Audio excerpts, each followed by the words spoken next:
Bienvenidos, queridos hermanos, con ustedes su hermano en Cristo, Jaime Cárdenas, en esta programación 15 minutos con la Biblia, porque desconocer las Escrituras es desconocer a Jesucristo. Empezamos en el nombre del Padre, del Hijo y del Espíritu Santo. Amén. Señor Jesucristo, te queremos dar las gracias por todo lo que nos das. Gracias por la familia, por nuestros hijos. Gracias por la vida, Señor. Gracias por tu santa palabra que nos va guiando e iluminando. Te pedimos, Señor, que por tu inmensa misericordia nos dé la virtud y la gracia de siempre vivir según tu voluntad, de siempre buscar comprender las Escrituras y siempre llegar al seno de nuestra Madre, quien es que nos ha estado enseñando y guiando las Sagradas Escrituras. Bendícenos en el nombre de en nombre del Padre, del Hijo y del Espíritu Santo. Amén. Pues bien, mis queridos hermanos, vamos a continuar con Segunda de Crónicas, capítulo 28. Ahaz tenía 20 años cuando comenzó a reinar, y reinó en Jerusalén 16 años. Pero sus hechos no fueron rectos a los ojos del Señor como los de su antepasado David, sino que siguió los pasos de los reyes de Israel. Y también hizo estatuas de metal fundido que representan a Baal, quemó incienso en el valle de Ben Hinnom e hizo quemar a sus hijos en sacrificio, conforme a las prácticas infames de las naciones que el Señor había arrojado de su presencia a los israelitas. Además, ofreció sacrificios y quemó incienso en los santuarios paganos, en las colinas y bajo todo árbol frondoso. Por ese motivo el Señor su Dios lo entregó en las manos del rey de Siria, y los sirios lo derrotaron y le hicieron gran número de prisioneros que se llevaron a Damasco. También lo entregó el Señor en manos del rey de Israel, que le causó una gran derrota. En efecto, Peca, hijo de Remalías, mató en Judá en un solo día 120,000 hombres, todos ellos de gran valor, por haber abandonado al Señor Dios de sus antepasados. Y Sicri, un guerrero de Efraín, mató a Maseías, hijo del rey, a Azricam, jefe del palacio, y a Elcaná, primer oficial del rey. Además, los soldados de Israel hicieron prisioneros a 200,000 personas de Judá, entre mujeres, niños y niñas, y se apoderaron de muchas cosas y se las llevaron a Samaria. Había allí un profeta del Señor llamado Obed, que salió al encuentro del ejército cuando entraba en Samaria, y les dijo: el Señor Dios de los antepasados de ustedes se enojó con Judá, y por eso los ha entregado en manos de ustedes, pero ustedes los han matado con furor, que ha llegado hasta el cielo. Además, han decidido hacer de la gente de Judá y Jerusalén sus esclavos y esclavas. Pero, ¿acaso ustedes mismos no han pecado contra el Señor su Dios? Por tanto, háganme caso y devuelvan los prisioneros que hicieron y que son sus hermanos, porque el Señor está muy enojado con ustedes. Entonces Azarías, hijo de Johanán, Berequías, hijo de Mesilemot, Ezequías, hijo de Salum, y Amasías, hijo de Ablaí, que eran los principales jefes de Efraín, se pusieron frente a los que volvían de la guerra y les dijeron: no traigan aquí a los prisioneros, pues eso nos hará culpables ante el Señor. Lo que ustedes pretenden solo aumentará nuestros pecados y nuestras culpas, que ya son demasiados. El Señor se enojará con muchos en Israel. Entonces los soldados soltaron a los prisioneros y dejaron las cosas que les habían quitado delante de los jefes y de todo el pueblo. Luego los hombres antes mencionados se hicieron cargo de los prisioneros y de las mismas cosas que les habían quitado, sacaron ropa para vestir a los que estaban desnudos, y los calzaron, les dieron de comer y de beber, y les curaron las heridas, y llevaron montados en asnos a todos los inválidos hasta Jericó, la ciudad de las palmeras, y los dejaron con sus parientes. Después regresaron a Samaria. Por aquel tiempo, el rey Ahaz envió una embajada al rey de Asiria para pedirle ayuda, pues los de Edom habían realizado una invasión y habían derrotado a Judá, y se habían llevado algunos prisioneros. Por otra parte, los filisteos habían saqueado las ciudades de la llanura y del Negev, pertenecientes a Judá. Se habían apoderado de Bet-Semes, Ayalón y Gederot, y también de Socó, Timnai y Gimzo, con sus respectivas aldeas, y se habían instalado en ellas. El Señor había querido humillar a Judá a causa de Ahaz, rey de Judá, pues él había promovido el desenfreno en Judá y había sido sumamente infiel al Señor. Tiglat-Pileser, rey de Asiria, se dirigió contra Ahaz y en vez de apoyarlo lo puso en aprietos. Pues aunque Ahaz sacó las cosas de valor del templo del Señor del palacio real y de las casas de los jefes para dárselas como tributo al rey de Asiria, no consiguió con eso ninguna ayuda. Y a pesar de encontrarse en tal aprieto, continuó siendo infiel al Señor. Así era el rey Ahaz. Ofreció sacrificios a los dioses de Damasco, que fueron la causa de su derrota. Pensó que si los dioses de Siria habían ayudado a los reyes de ese país, también lo ayudarían a él, si les ofrecía sacrificio. Pero ellos fueron la causa de su ruina y de la de todo Israel. Ahaz juntó los utensilios del templo de Dios y los hizo pedazos. Cerró las puertas del templo y mandó que le hicieran altares paganos en todas las esquinas de Jerusalén. Edificó santuarios paganos en todas las ciudades de Judá para quemar incienso a otros dioses, provocando así la ira del Señor, Dios de sus antepasados. El resto de la historia y de todo lo que realizó desde el principio hasta el fin está escrito en el libro de los reyes de Judá y de Israel. Cuando murió, lo enterraron con sus antepasados en la ciudad de Jerusalén, pero no le llevaron al panteón de los reyes de Israel. Después reinó en su lugar su hijo Ezequías. Segunda de Crónicas, capítulo 29.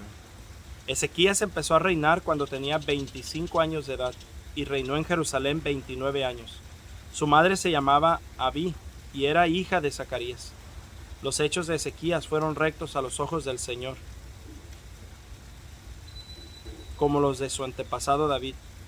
Él fue quien en el primer mes del primer año de su reinado abrió las puertas del templo del Señor y las reparó.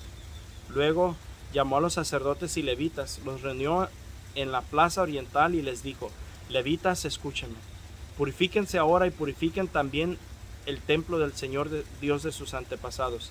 Saquen del santuario todo lo que sea impuro, porque nuestros antepasados fueron infieles, sus actos fueron malos a los ojos del Señor nuestro Dios, y lo abandonaron. Apartaron su vista y despreciaron el lugar donde reside el Señor. Cerraron las puertas del vestíbulo, apagaron las lámparas y dejaron de quemar incienso y de ofrecer holocaustos al santuario del Dios de Israel. Por eso el Señor se enojó con Judá y Jerusalén y las dejó convertidas en algo que causaba terror y espanto, como lo han visto ustedes con sus propios ojos. Por eso nuestros padres cayeron muertos en la guerra, y nuestros hijos e hijas y nuestras esposas fueron llevadas prisioneros. Así pues, he decidido hacer una alianza con el Señor Dios de Israel, para que aparte su ira de nosotros. Pero por consiguiente, hijos míos, no se den descanso, porque el Señor los ha escogido para que estén siempre a su disposición y le sirvan, y para que le ofrezcan incienso.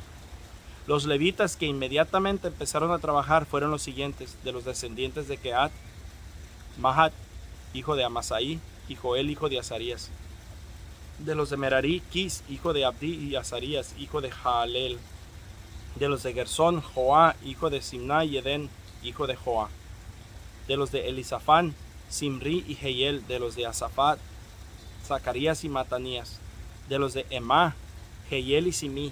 Y los de Jututún, Semaías y Uziel. Primero reunieron a sus parientes y se purificaron todos. Luego entraron en el templo para purificarlo, según la orden que el rey les había dado de acuerdo en el mandato del Señor. Después penetraron los sacerdotes en el interior del templo para purificarlo. Sacaron al atrio del templo todas las cosas impuras que encontraron en el edificio interior, y los levitas las llevaron al arroyo de Cedrón. Comenzaron a hacer la purificación el día primero del primer mes, y para el día 8 del mes ya habían llegado al vestíbulo del templo del Señor. El resto del templo lo purificaron en otros 8 días, y para el día 16 ya habían terminado. Después entraron en el palacio del rey Ezequías y le dijeron: Ya hemos purificado todo el templo, el altar de los holocaustos con todos sus utensilios, la mesa para los panes consagrados con todos sus utensilios. También hemos ordenado y purificado todos los utensilios que el rey Ahaz durante su reinado había desechado por causa de su infidelidad, y ahora están delante del altar del Señor. El rey Ezequías se levantó muy temprano, reunió las autoridades de la ciudad y se fue al templo del Señor. Llevaba 7 becerros, 7 carneros, 7 corderos y 7 cabritos, como ofrenda por el pecado a favor de la familia real, del templo y de Judá. El rey ordenó a los sacerdotes descendientes de Aarón que los ofrecieran en holocausto sobre el altar del Señor. Los sacerdotes mataron los becerros, recogieron la sangre y rociaron con ella el altar. Luego hicieron lo mismo con los carneros y también con los corderos. Después llevaron los cabritos de la ofrenda por el pecado delante del rey y de la comunidad, y ellos pusieron las manos sobre los animales. A continuación los sacerdotes los mataron y derramaron su sangre sobre el altar como ofrenda por el pecado, para obtener el perdón de los pecados de todo Israel, pues el rey había ordenado que el holocausto se ofreciera por todo Israel. Ezequías también puso en el templo del Señor levitas con platillos, salterios y cítaras, según las normas de David y Gad, vidente al servicio del rey, y el profeta Natán había dado, porque aquella norma la había dado el Señor por medio de sus profetas. Los levitas estaban de pie con los instrumentos musicales de David y los sacerdotes con las trompetas. Entonces Ezequías dispuso que se ofreciera el holocausto sobre el altar, y en el momento de comenzar el holocausto empezó también los cantos en honor del Señor y el toque de las trompetas, acompañado por los instrumentos musicales del rey David. La comunidad estaba de rodillas en actitud de adoración mientras el coro cantaba y los sacerdotes tocaban las trompetas. Todo esto duró hasta que se terminó el holocausto. Cuando este terminó, el rey y todos los que acompañaban se arrodillaron en actitud de adoración. Después el rey Ezequías y las autoridades ordenaron a los levitas que alabaran al Señor con los salmos de David y del profeta Asaf. Ellos lo hicieron con mucha alegría y también se arrodillaron en actitud de adoración. Luego Ezequías dijo a la gente: ya que ustedes se han consagrado ahora al Señor, acérquense y traigan sacrificios y ofrendas de acción de gracias para el templo del Señor. Entonces la comunidad llevó sacrificios y ofrendas de acción de gracias, y los que tuvieron voluntad de hacerlo ofrecieron holocaustos. Los animales que llevó la comunidad para el holocausto fueron 60 toros, 100 carneros y 200 corderos. Todo esto para ofrecerlo al Señor como holocausto.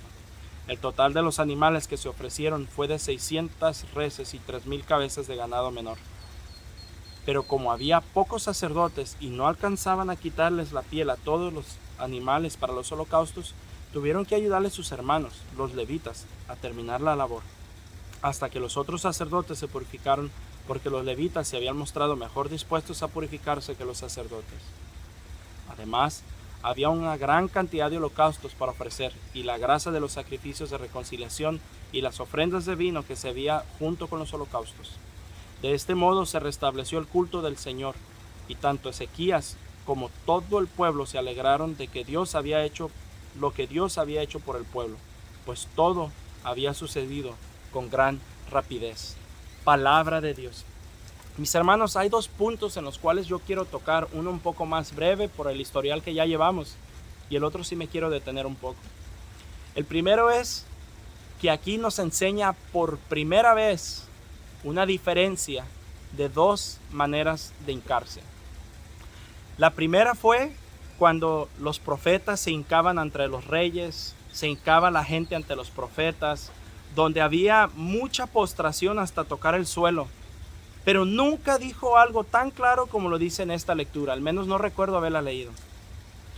Donde dice, 3 veces, si no me equivoco, creo que fueron 4, lo dijo. Se hincaron en... ¿cómo dice? Se hincaron de adoración, pero no recuerdo la palabra que usaron. Ay, lo haya puesto. Bueno, en don de oración, por decirlo así. Se arrodillaron en actitud de oración. Entonces 3 a 4 veces dice, se arrodillaron en actitud de oración. Si ustedes recuerdan todo lo que ya hemos leído y todas las veces que yo he tocado este punto de hincarse, porque lo he tocado cada vez que lo mencionan, vamos a ver que decía que se postraban hasta tocar el suelo, o que se hincaban delante de un rey, delante de un profeta, delante de una persona importante, delante de Jacob o Israel, delante de su hermano Jacob, delante del rey David. De todas estas hincadas siempre decía se postraban hasta tocar el suelo, pero jamás dijo en actitud de oración. Mas esta vez en el templo sí lo menciona y lo clarifica, que no solamente se hincan, sino que lo hacen en una actitud de oración, que es lo que los protestantes no pueden entender. Ellos piensan que cada que nos hincamos es adoración. y sin embargo, bíblicamente no lo es así. Hay una veneración o un respeto que se da hincado, postrado hasta tocar el suelo, y hay otro tipo de adoración que esa sí es adoración y es en la misma postura. ¿Cuál es la diferencia? Es el corazón, es la parte que los protestantes no pueden ver, pero como se creen dioses, entonces ellos creen que pueden ver el corazón y juzgan, critican y condenan al católico cuando se hinca porque dicen que somos idólatras. Nos ven hincados ante una imagen y para ellos ya estamos adorando, cosa que no es bíblica.